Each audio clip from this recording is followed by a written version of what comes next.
एक NRO general Musharraf ने दिया नवाज शरीफ को ताकि कुर्सी खतरे में ना हो जनरल मुशर्रफ की। ताकतवर लोगों ने समझा कि चोरी कोई बुरी चीज नहीं है, करप्शन जितनी मर्जी करो, इस मुल्क में ताकतवर चोर को पाकिस्तान में नहीं पकड़ा जाता। इसलिए जो भी सोच रहा है कि ये हुकूमत किसी को एनआरओ देगी, वो ये समझे कि अगर हम देंगे हम इस मुल्क से गद्दारी करेंगे। कप्तान का सियासी मुखालिफिन के खिलाफ फिर ऐलान जंग। कहते हैं पार्लियामेंट चलाने की हर मुमकिन कोशिश कर ली, अब बदउनवानों को कोई रियायत नहीं मिलेगी, किसी को एनआरओ नहीं मिलेगा। एनआरओ देने का मतलब मुल्क से गद्दारी है। परवेज मुशर्रफ ने अपनी कुर्सी बचाने के लिए नवाज शरीफ को एनआरओ दिया। जंग उनकी हमसे हमारे वसाइलों पे है, हम तो लड़ते रहेंगे। इलेक्शन में मैंने आपसे ये बात की कि ये इनका जो ढोंग नजर आ रहा है मुझे, ये 18वीं तरमीम पे इनका डाका नजर आ रहा है। इंशाल्लाह अब हम कोई बांग्लादेश नहीं बनने देंगे, हम लड़ेंगे। आसिफ अली जरदारी भी हुकूमत से लड़ने को तैयार। कहते हैं अपना हक लेने से हमें कोई नहीं रोक सकता। मुखालिफिन के साथ पाकिस्तान के वसाइल की जंग है। उनका मकसद 18वीं तरमीम पर डाका डालना है। इलेक्शन से पहले कहा था ढोंग 18वीं तरमीम के लिए रचाया जा रहा है। इमरान साहब, आप कान खोल कर सुन लें, आपकी ऑपोजिशन को धमकियां, धौंस और इस तरह की तड़ियां लगाने का कोई फायदा नहीं। ऑपोजिशन ना आपकी डिक्टेशन लेगी और ना आपसे बुली हो। डील और ढील सिलेक्टेड वजीर आजम के इख्तियार में नहीं। इमरान खान सुन लें, ऑपोजिशन डरने वाली नहीं। मुस्लिम लीग नून की तर्जुमान मरियम औरंगजेब का कप्तान को जवाब।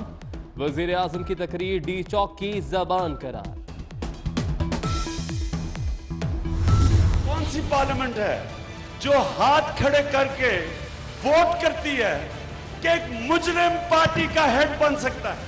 ऐसी पार्लियामेंट के ऊपर वाकई मैं लानत भेजता हूं। कोई कुछ नहीं होने जा रहा, ये सारी बीमारियां फरारी की बीमारियां हैं। मैं फ्लोर ऑफ द हाउस खड़े होकर कह रहा हूं, ये बार बार मुझसे इनके साथ रहनुमाओं ने एनआरओ मांगा, लेकिन केसेस चलेंगे। हुकूमत का कंटेनर वाला लहजा बरकरार। 6 माह में नुमाया काम तो छोड़ें, खाली कारकर्दगी भी नजर न आई। काम पर सवालात से बचने के लिए ऑपोजिशन के खिलाफ महाज गर्म करने का मंसूबा। वजीर आजम हुकूमत की तर्जुमानी में नाकामी पर ओहदेदारों पर भी बरहम।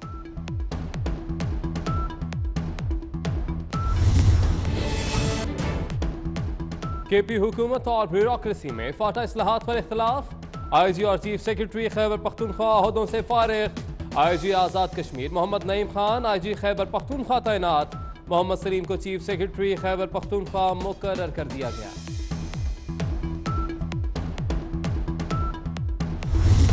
ब्यूरोक्रेसी और पंजाब हुकूमत में बिठन गई। ब्यूरोक्रेसी ने वज़रा की सरमायाकारी कमेटी को मुस्तरद कर दिया। गैर मुल्की कर्जों और इमदाद की स्क्रूटनी के लिए हम भी काफी हैं। वज़रा की कमेटी को खत्म किया जाए, वज़ीर आला को मरासला। मेरी प्राइम मिनिस्टर साहब से परसों 2 मुलाकातें हुई हैं। मैंने उनसे गुजारिश की है कि शहबाज शरीफ किसी कीमत पर कबूल नहीं है, उसके खिलाफ अदम एतमाद लाया जाए। और मैं जब स्पीकर साहब को मिला हूँ, मैं इस फैसले पे स्टैंड करता हूँ कि मैं पब्लिक अकाउंट का मेंबर बन चुका हूँ। पार्टी लीडर का स्वाबदीदी फैसला है कि वो जिसको चाहे अपनी पार्टी के कोटे से अनाउंस करे। स्पीकर का इसमें कोई दखल नहीं है जी। कोई कुछ नहीं होने जा रहा, ये सारी बीमारियां फरारी की बीमारियां हैं। शेख रशीद फिर स्पीकर के खिलाफ बोल पड़े। कहते हैं पब्लिक अकाउंट्स कमेटी में स्पीकर का कोई किरदार नहीं, पीएसी का रुकन बन चुका हूं। वजीर आजम को कहा शहबाज शरीफ के खिलाफ तहरीके अदम एतमाद लाई जाए। कतरी से पथरी तक की सियासत दफन होने जा रही है।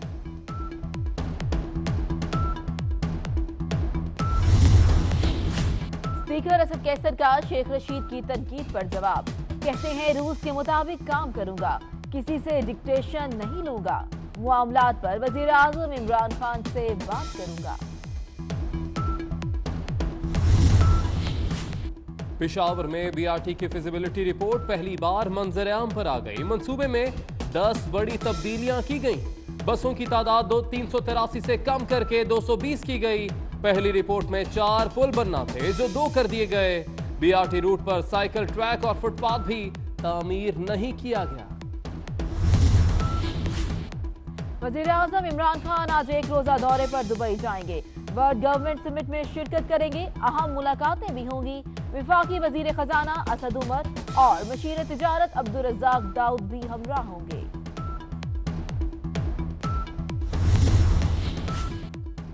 हुकूमत नवाज शरीफ को दिल की तकलीफ के इलाज में सहूलियात फराहम करे। मेडिकल बोर्ड की सिफारिशात के मुताबिक इलाज फराहम किया जाए। साबिक वज़ीर आज़म के ज़ाती मुआलिज डॉक्टर अदनान का एडिशनल चीफ सेक्रेटरी पंजाब को खत।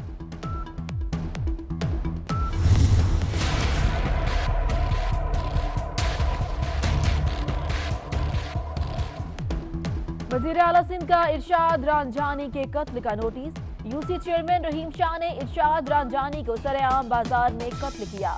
कोई इतनी हिम्मत कैसे कर सकता है? पुलिस कितनी देर बाद पहुंची? कितने मुलजिम पकड़े गए? आईजी सिंध वाक़े की मुकम्मल रिपोर्ट पेश करे। मुराद अली शाह का हुक्म।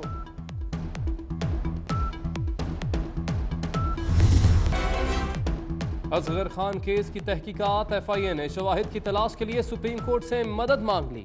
बदकिस्मती से तहकीकात को मंतकी अंजाम तक नहीं पहुंचाया जा सका। किसी शख्स ने पैसों की तकसीम कबूल नहीं की। FIA की रिपोर्ट।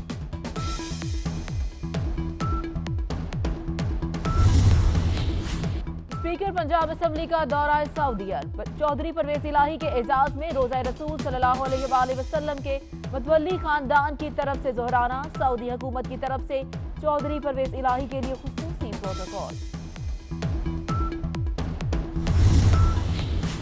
पुरअमन और खूबसूरत पाकिस्तान। अमरीकी सफीर पॉल जोन्स और बरतानवी हाई कमिश्नर थॉमस ड्रू भी दिलदादा। दोनों सफारतकार हाइकिंग के लिए निकल पड़े।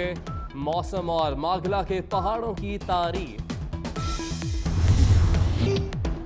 पाक बहरिया की अमन मश्क। कमांडोज का इंसदादे दहशतगर्दी का शानदार मुजाहिरा।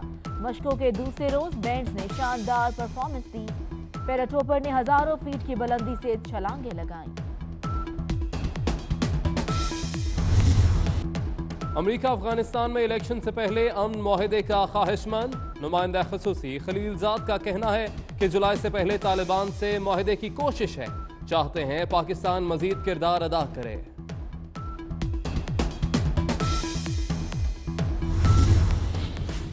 वोट लेने के लिए भारतीय हुकूमत की नई चाल। दुल्हनों को सोना देने और फी किलो चावल 1 रुपए में देने का मंसूबा। आसाम की हुकूमत का आम इंतखाबात से पहले मंसूबे का ऐलान। फ्रांसीसी हुकूमत के सारे हरबे नाकाम। पीली जैकेट वालों का एहतजाज 13वें हफ्ते भी जारी। मुजाहिरीन और पुलिस में शदीद झड़पें। दर्जनों मुजाहिरीन धर लिए गए।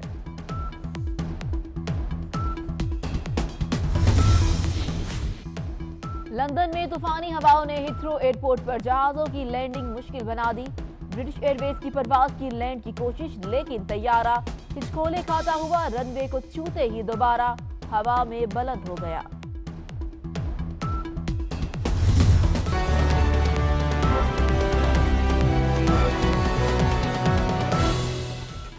सलाम पाकिस्तान 24 न्यूज स्टूडियो से मैं हूं जुनैरा अली और मैं हूं अली आरिफ। हेडलाइंस आप जान चुके हैं। बुलेटिन का करेंगे बाकायदा आगाज और सबसे पहले आपको बताएं कि साबिक सदर आसिफ अली जरदारी का कहना है कि 18वीं तरमीम पर डाका डालने की कोशिश की जा रही है।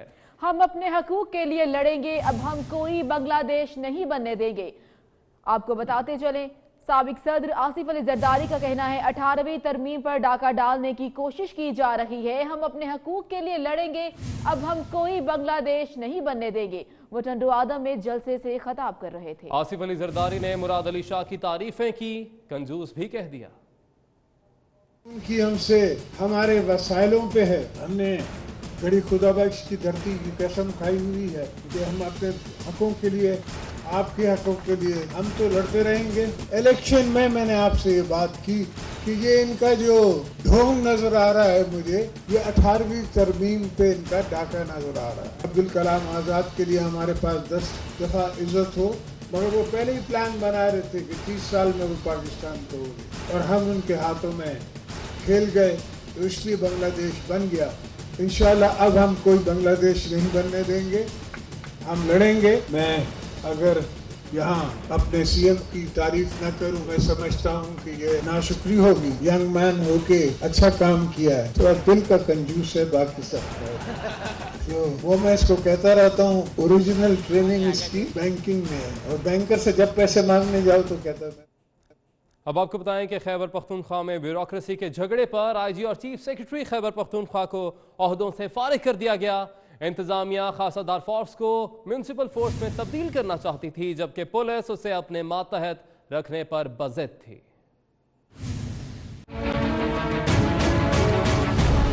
फाटा इस्लाहात पर